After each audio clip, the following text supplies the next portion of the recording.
네, 오늘 하나님께서 함께 하심을 믿으십시오라는 제목으로 말씀을 나누려고 합니다. 너무 분명한 사실이고 또 너무 당연한 말씀이라서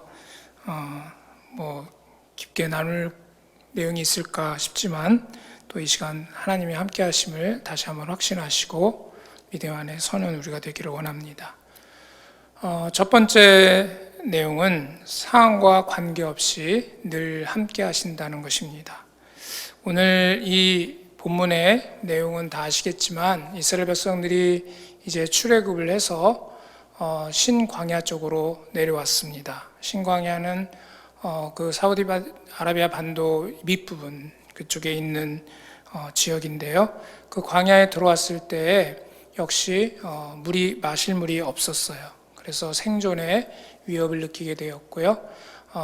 이스라엘 백성들은 그 앞에서 이미 하나님께서 물을 마실 수 없을 때 또 마시게 해주셨고 또 그 이전에 홍해바다를 건너게 해주신 기적을 이미 경험했지만 역시 또 의심이 들고 또 불평이 나오면서 여기 오늘 말씀하신 것처럼 하나님께서 과연 우리와 함께 하시는가 라고 하는 것에 대한 의문을 제기하면서 다투었던 그런 모습들이 나타나게 되었습니다.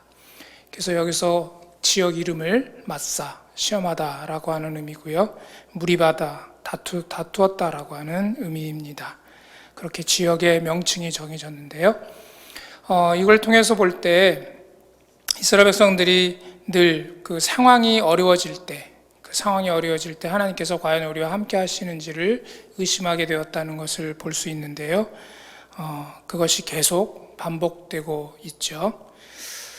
상황에 따라서 하나님이 함께 하심이 달라진다고 생각하는 거죠.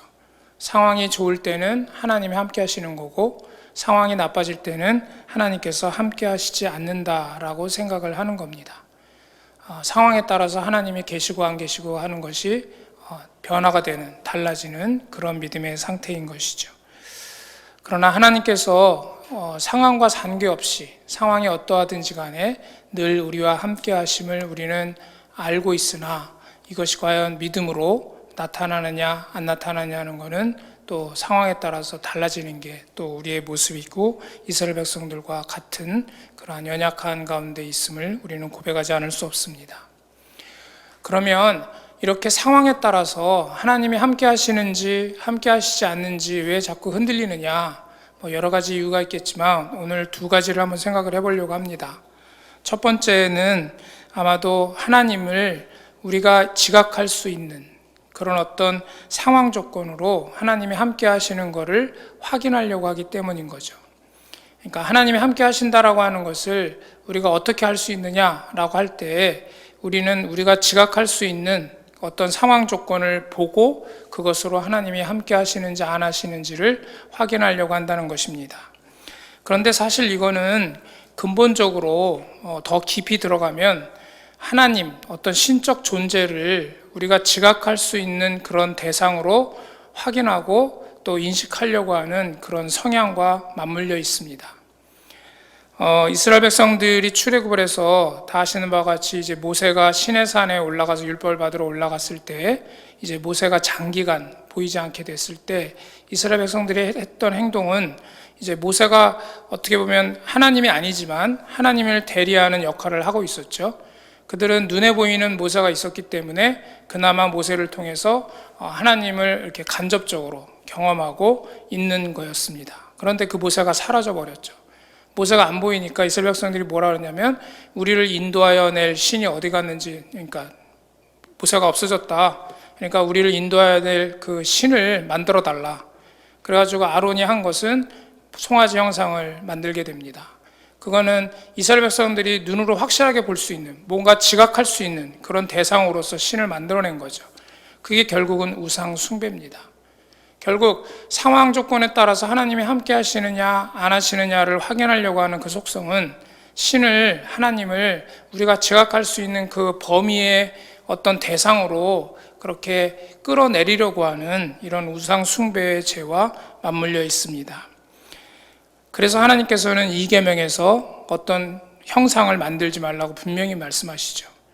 우리는 눈에 보이지 않고 우리가 지각할 수 없는 어떤 신적 존재, 하나님, 우리 하나님은 우리 지각할 수 없는 대상입니다.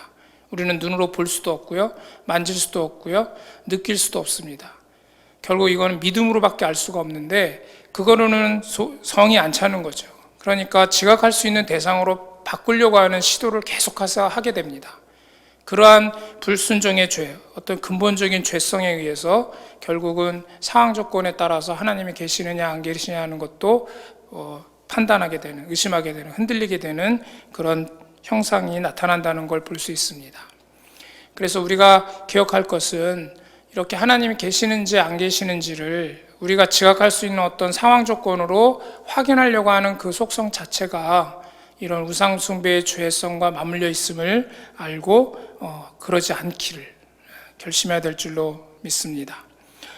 두 번째 이유를 본다면 더 나아가서 하나님이 함께 하시는 것 자체보다 그 하나님이 함께 하심으로 나타나는 그 자기들이 바라는 어떤 결과, 다시 말하면 어려움이 없고 또 뭔가 잘 되고 평안하고 형통하는 이런 것들을 더 중요시하고 그것을 더 붙들고 있고 그것에 더 주목하고 있다는 것이죠.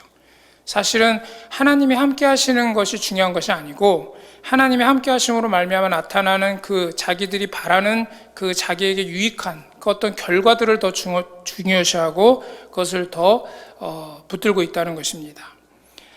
어려운 상황에서 하나님이 함께 하시지 않는다고 의심하게 되는 것은 결국 하나님이 함께 하시면 우리가 바라는 대로 모든 것들이 잘 되고 평안할 수밖에 없고 어려움이 없을 수밖에 없는데 어려움이 닥치고 평안하지 않게 되고 형통하지 않게 됐을 때 결국은 이제 그것이 무너져 내리니까요. 붙들고 있던 것들이.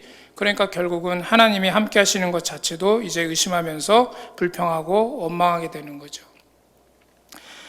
그래서 어려움이 없고 또 평안하고 형통하고 잘 될 때는 하나님이 계시는지 안 계시는지를 별로 상관하지 않습니다. 그러나 이제 그것들이 깨져 나갔을 때 그때 비로소 이제 하나님이 함께 하시지 않는 것에 대해서 생각을 하게 되고 그것을 의심하게 되고 그러면서 도리어 불평하고 원망하게 되는 것이죠. 이거는 말 그대로 참 신앙이 아닙니다. 하나님이 함께 하시기를 원한다고 했을 때 왜 원하느냐 하는 겁니다. 왜 하나님이 우리와 함께 하기를 원하는가? 그 원하는 목적이 결국은 내가 잘 되고 평안하고 어려움이 없고 형통하기를 원하는 것이라고 한다면 그거는 하나님을 신앙하는 것이 아니고 결국은 나를 신앙하는 것과 같기 때문입니다. 이스라엘 백성들은 그 신앙의 상태에 머물러 있었기 때문에 지속적으로 상황에 따라서 계속해서 하나님을 원망하고 불평하고 하나님이 계신지 안 계시는지를 자체를 이제 의심하고 논란을 벌이는 지경까지 이르게 되었습니다.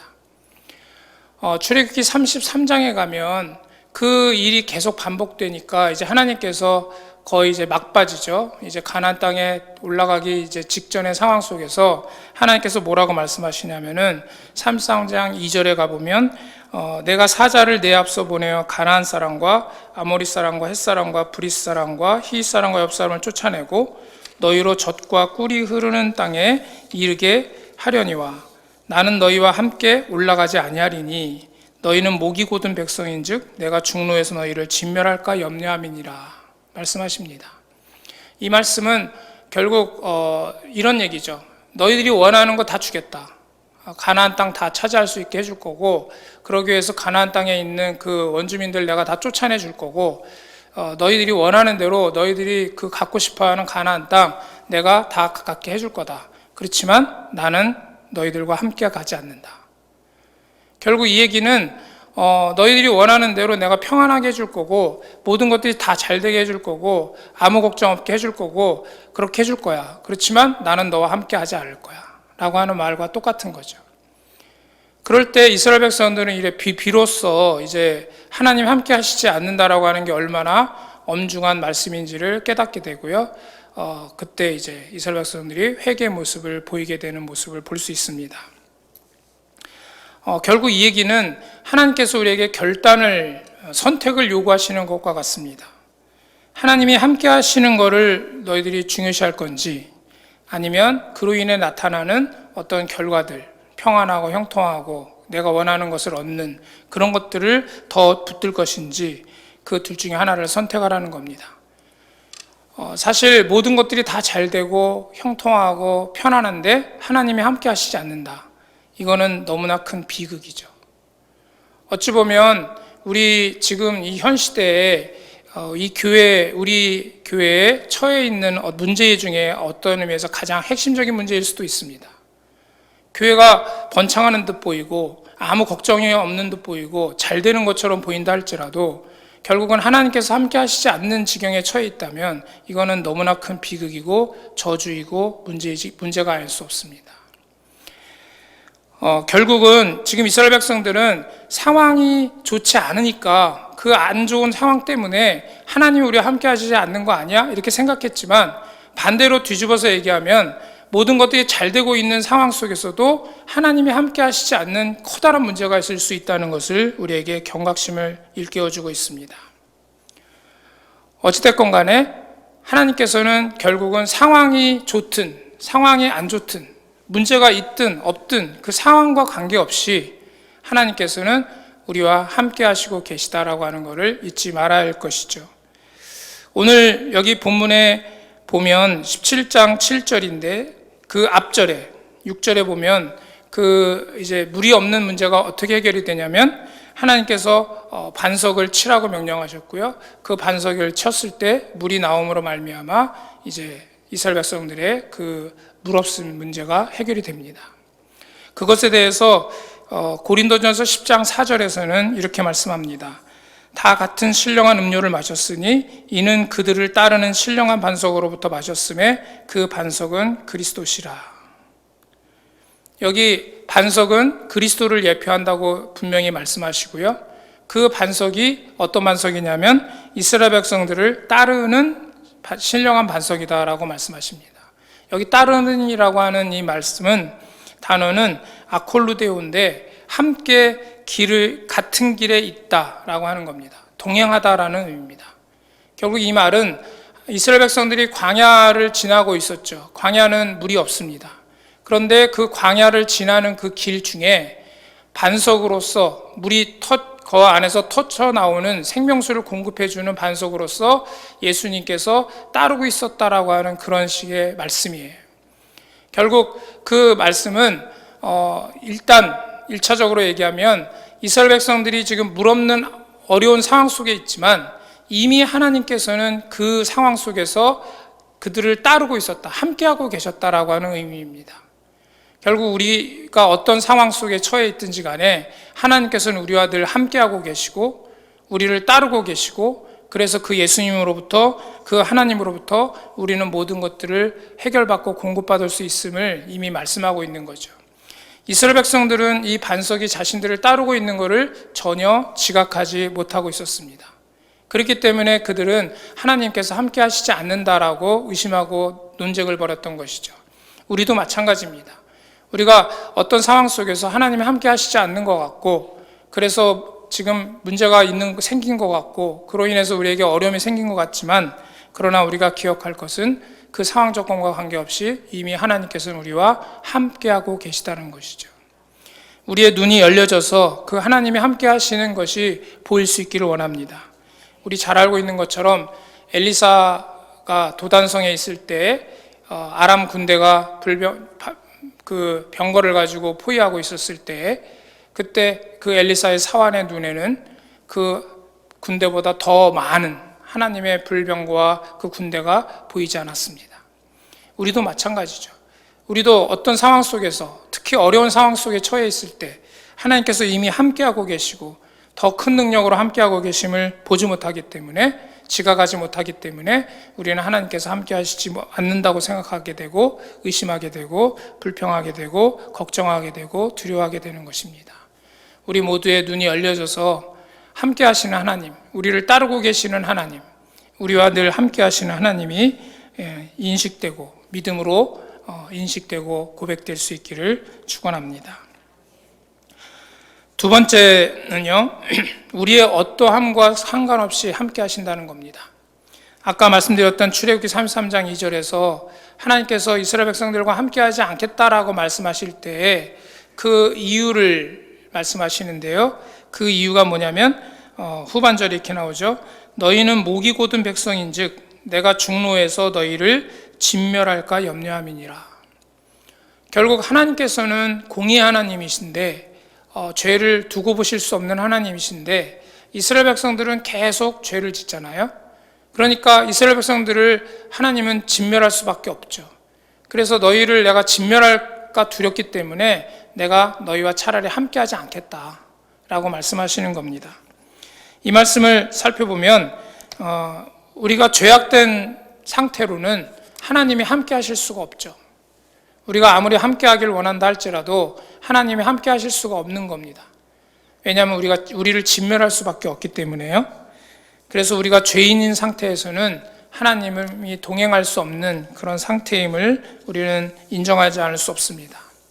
그런데 이 출애굽기 33장 후에 이어지는 내용을 보면 이제 모세가 중보기도를 하죠. 이스라엘 백성들을 위해서 중보하게 되는데요. 그 후에 하나님께서 마음을 돌이키시면서 무엇을 제정해 주시냐면 성막 제도를 제정해 주십니다.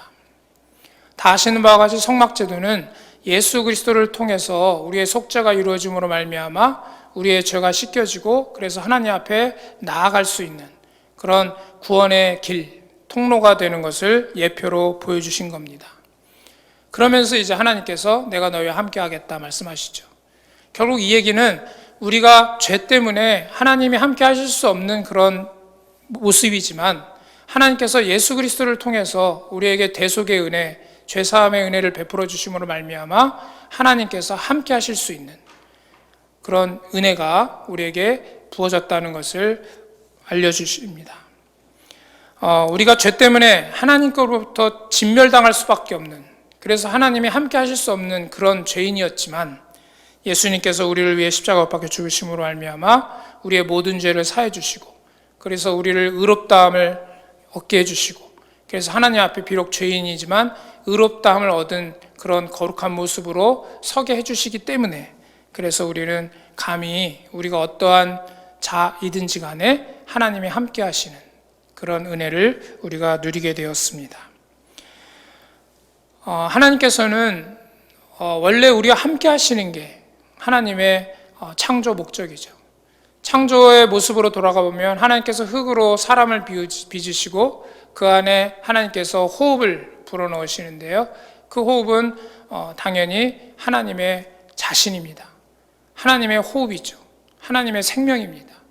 하나님 자신을 불어넣으신 것과 같습니다. 그래서 그 뒤에 이어지는 내용을 보면 사람이 생영이 되었다라고 이야기합니다. 살아있는 영. 그러니까 인간은 영이 아니죠. 인간은 육체를 가지고 있는 흙으로 빚어진 존재인데요. 그 안에 하나님께서 자기의 영을 불어넣음으로 말미암아 사람은 살아있는 영이라 일컬어지는 존재가 되는 것이죠. 이 얘기는 결국 하나님께서 그 인간과 우리 사람과 함께 하시는 그런 모습으로 우리를 창조하셨고요. 우리와 함께 하시기를 원하셨다는 것을 알 수 있습니다. 그런데 불행하게도 인간이 죄를 지었고요. 그 죄를 지었을 때 결국은 하나님의 영이 거할 수 없는 상태가 되는 거죠. 그것이 이제 에덴 동산에서 쫓겨나는 모습으로 또 보여지고요. 하나님의 영을 잃어버린 그런 사람의 모습, 결국 하나님이 함께 할 수 없는 죄인의 모습이잖아요. 그런 우리의 모습을 하나님이 기뻐할 수 없습니다. 왜냐하면 하나님 원래 우리와 함께 하시길 원하셨기 때문에요. 그래서 하나님은 우리와 함께 하시길 원하셨고 그래서 보내주신 분이 바로 예수님이신데 그 예수님이 그래서 임마누엘입니다. 하나님이 우리와 함께 하신다는 거죠. 임마누엘 예수님은 우리와 같은 사람의 모습으로 이 땅에 오셔서 우리와 함께 하시기 때문에 임마누엘이기도 하지만 그 예수님이 승천하시면서 우리에게 또 약속하신 성령님을 보내주셨고 그 성령님이 우리와 함께 거하십니다. 우리 안에 내주하십니다. 마치 창조의 그때처럼 하나님이 호흡으로 불어넣으신 그 영이 인간의 그 육체로만 뒤져진 인간의 몸에 들어왔을 때 사람이 생명이 되었던 것처럼 성령이 우리 안에 들어오심으로 말미암아 우리는 이제 영이 살아난 거듭난 하나님의 백성으로 창조되는 것이죠. 그렇게 하나님은 우리와 함께 하시길 원하셨고, 그래서 임마누엘이십니다. 결국 이스라엘 백성들도 왜 하나님께서는 출애굽을 시키셨느냐? 가나안 땅에 들여보내고 이스라엘 백성들이 편안하게 살고 이제 종노릇하는 데서 벗어나서 이제 일을 하지 않아도 되고 이제 고생 안 해도 되고 이제 평안하게 살 수 있고 모든 것들을 누릴 수 있는 그런 이스라엘 백성들의 어떤 행복한 삶을 위해서 이스라엘 백성들을 구원했느냐? 물론 그것이 빠져 있는 건 아니지만 하나님의 그 이스라엘 백성들을 출애굽시키신 가장 근본적인 그 목적은 함께 하시길 원하신 것이죠. 근데 이스라엘 백성들의 생각은 달랐던 겁니다. 이스라엘 백성들은 하나님과 함께 하는 것 자체보다 아까도 말씀드렸듯이 이제 애굽에서 살 때와는 다른, 이제 종노릇하지 않아도 되는, 고생하지 않아도 되는 모든 것들을 누릴 수 있는 그런 자신들의 바라는 인간적인 행복, 그 행복한 삶을 생각했던 거죠. 그런데 광야로 들어갔을 때 그 자신들이 바랬던 삶의 모습과는 정 다른 모습의 삶이 펼쳐졌고요. 결국은 그들은 계속해서 원망하잖아요. 애굽에서 있을 때가 더 좋았다. 결국 하나님이 함께 하시는 것, 그 하나님의 어떤 마음, 하나님의 그 바라시는 것, 이거를 이스라엘 백성들은 깨닫지 못한 겁니다.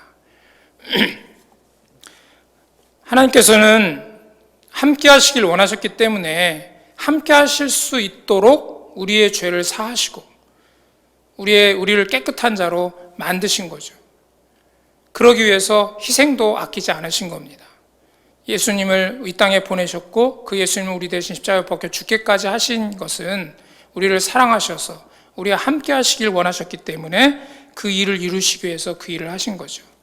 그래서 우리는 늘 기억해야 될 줄로 압니다. 우리의 어떠함과 상관없이 우리가 죄인임에도 불구하고 도저히 함께 할 수 없는 죄인임에도 불구하고 하나님은 우리와 함께 하시기 위해서 그 큰 희생을 치르셨고 그래서 우리는 그 하나님이 함께 하시는 놀라운 축복과 은혜를 얻었다는 사실 말입니다.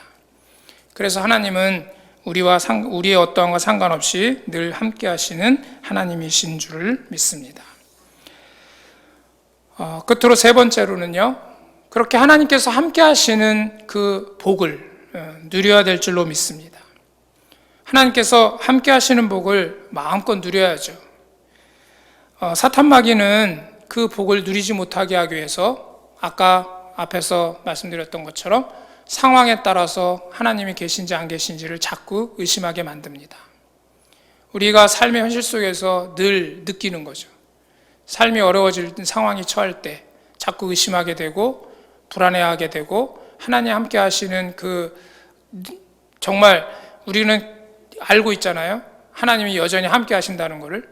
오늘 말씀을 드리지만 당연한 말씀이지. 하나님 상황과 상관없이 함께 하셔. 다 알고 있죠.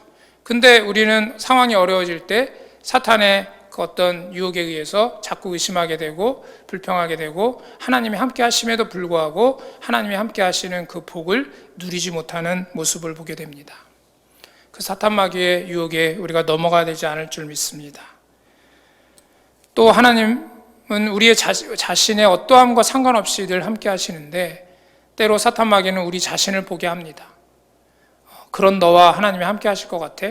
네가 이러니까 함께 하지 않는 거야 라고 자꾸 나 자신에 따라서 하나님이 함께 하시지 않을 것처럼 그렇게 의심하고 불안하게 만듭니다. 여러분, 하나님께서 함께 하시는 복을 사탄 마귀 때문에 누리지 못하는 일 없도록 마음껏 누리는 믿음의 여러분들이 되시기를 축원합니다. 찬양을 보면 우리 348장 있는데요. 그 3절에 보면 이렇게 가사가 나옵니다. 높은 산이 거친 들이 초막이나 궁궐이나 내 주 예수 모신 곳이 그 어디나 하늘나라. 할렐루야 찬양하세. 내 모든 죄 사함 받고 주 예수와 동행하니 그 어디나 하늘나라. 여러분, 상황이 어떠하든지 간에 하나님이 함께 하시면 그곳이 하늘나라고 그곳이 천국이죠. 너무 당연한 얘기인데 그 천국의 기쁨이 우리 삶 가운데 늘 있느냐라고 하는 겁니다. 이거는 사랑의 힘입니다. 경험을 해보셨겠지만 사랑의 그 최고조에 이르렀을 때는 이런 상태가 되죠. 상황이 어떠하든지 간에 사랑하는 사람만 내 옆에 있다면 만사 오케이입니다. 그래서 겁도 없이 결혼하고 그랬던 거 아닙니까? 맞죠? 예, 우리 결혼할 때 앞날에 어떤 일이 있을지, 힘든 일이 있을지 물론 생각을 안 했던 건 아니겠지만 겁이 없었죠. 예, 그래서 과감히 결혼하고 그 길을 헤쳐왔잖아요. 여러분, 하나님을 사랑하는 사랑이 있다면 그렇게 되는 거죠. 하나님이 함께 하시기만 한다면. 어떻게 보면 사랑의 핵심은 그거잖아요. 하나님이 함께 하시는 거. 만약에 어떤 사람이 너 나 사랑하니 했을 때 사랑해. 왜 사랑하니 했을 때 너 사랑하면 돈이 생기고 뭐 이거 좋고 저거 좋고 뭐 이러면 그게 과연 진짜 사랑일까요? 아니잖아요. 사랑은 그저 아무 조건 없이 함께하는 것만으로도 100% 만족할 수 있는 그게 사랑이죠. 하나님과의 관계에서도 마찬가지라고 믿습니다. 아까 앞에서도 말씀드렸듯이 상황 조건에 따라서 하나님이 함께 하시고 안 계시고가 문제가 되는, 또 우리의 어떠함에 따라서 왔다 갔다 하는 이런 함께 하심이라면 이건 사랑이 아니죠. 하나님은 완전히 우리를 사랑하십니다. 100% 사랑하십니다. 충만한 사랑을 우리한테 베푸셨습니다. 그래서 정말 말 그대로 하나님이 함께 하시는 그 사랑으로 우리가 풍성한 행복을 누릴 수 있도록 우리에게 이미 충분한 사랑을 공급하고 계십니다. 문제는 우리죠. 우리가 정말 하나님을 사랑하느냐라고 하는 겁니다. 하나님 한 분만으로 만족하느냐라고 하는 겁니다. 하나님만 계시다면 만사 오케이냐라고 하는 겁니다. 지금 결혼 비유로 말씀을 드렸는데 결혼할 때는 같이 있는 것만으로 그 사랑만으로 만사 오케이가 돼서 결혼했는데 살다 보면 그게 아니잖아요. 현실적인 여러 가지 조건들이 이제 다가오고 그것들 때문에 문제가 생기기도 하고 싸움도 일어나고 때로는 이혼까지 하게 되기도 합니다. 결국 하나님과의 관계에서도 마찬가지죠. 우리가 그 하나님과의 관계에서 사랑을 잊어버릴 때, 하나님 한 분만으로 만족할 수 있는 그 사랑을 잊어버릴 때, 그 사랑이 약해질 때 결국은 하나님이 함께 하시는 그 의미가 퇴색되고 하나님이 함께 하시는 그 복을 누릴 수 없는 그런 지경에 처해짐을 우리는 깨닫게 됩니다. 그래서 우리 안에 그 하나님과의 사랑이 늘 변함없이 충만하기를 원합니다. 2020년도 엄청난 고생을 하며 살았습니다. 2021년도 결코 만만치 않을 거라는 것을 이미 벌써 한 달 정도 살고 있는 이 시점에 다시 우리는 알게 됩니다. 우리의 경험상 인생에서 쉽지 않은 길이라는 것을 이미 알고 있습니다. 그런 가운데서 우리가 정말 말 그대로 어디나 하늘나라, 초막이나 궁궐이나 하늘나라가 되는 그 은혜를 충만히 맛보고자 한다면 그것은 하나님이 함께 하심이라고 하는 그 놀라운 축복, 하나님이 우리에게 베풀어 주신 그 놀라운 은혜, 그것을 우리는 굳게 붙들고 살아야 되는데 과연 그것을 어떻게 할 수 있느냐? 하나님과의 사랑이 정말 늘 풍성해야 되는 거죠. 그냥 하나님이 함께 하시는 것만으로도 늘 감사하고 늘 기쁘고 늘 힘이 나고 그냥 에너지가 샘솟는 그런 사랑의 힘이 있어야 되는 줄로 믿습니다. 우리 사람들 사이에서도 사랑을 경험해 봤잖아요. 그걸 통해서 알 수 있는 거죠. 사랑에 빠졌을 때 얼마나 기뻤습니까? 얼마나 힘이 났습니까? 얼마나 살 것 같았습니까? 얼마나 날아갈 것 같았습니까? 그래서 사람들이 생기가 넘치고 얼굴에 윤기가 날 때 우리 처녀 총각의 경우에 저 친구가 사랑하는 사람이 생겼나 보다 이렇게 말하잖아요. 여러분, 우리 안에 그 하나님과의 사랑이, 하나님이 함께 하시는 그 사랑이 날마다 새롭고 날마다 풍성하게 넘쳐날 수 있기를 축원합니다. 끝으로 그 사랑을 가운데 살았던 성경적 인물들 다 살펴보려면 한이 없겠지만 우리가 그냥 기억할 수 있는 몇 인물을 살펴보려고 합니다. 간단하게요. 여러분, 이삭이 있잖아요. 다 아시는 것처럼 이삭은 흉년의 상황 속에 있었습니다. 얼마나 흉년이었냐면 그 자리에 머물러 살 수가 없을 정도였어요. 그래서 이삭도 떠나갈 생각을 할 수밖에 없었던 그런 상황인데 우리가 다 알고 있듯이 하나님께서 뭐라고 말씀하셔요? 그대로 여기 머물러 있어라. 이건 말처럼 쉬운 거 아니죠. 지금 내가 여기 살다가는 죽을 지경인데 그대로 있으라?